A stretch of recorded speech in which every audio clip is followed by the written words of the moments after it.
Good morning everyone. So, ito na ang ating daily vlog sa ating lettuce at pak choy. So, today is their 34th day. Ayan, maaga akong mag-vlog ngayon. Gawa ng mamaya maglalaba ako.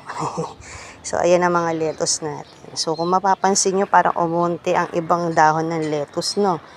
Kasi kagabi, upon checking namin ni boss, natamaan yung ibang dahon natin ng fungus. So, tinanggal namin yun. According, ngayon, kung ano yung fungus, according to boss, is ito yung mga galing sa mga tubig-tubig or mga ampyas na galing sa ulan na hindi agad natuyo. So, kaya nagkaroon siya ng parang sting. So, ito ay nakakahawa daw yun. So, kailangan tanggalin para hindi na mabulok yung pinaka-lettuce natin. So, ayan sila ngayon.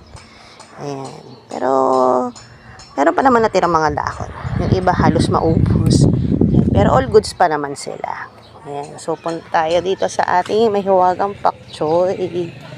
Pak choy, bok choy. Basta may choy. Tadan! So, ayan na sila. Ayan. Ang lalaki. Tataba. So, malapit na rin ang kanilang harvest.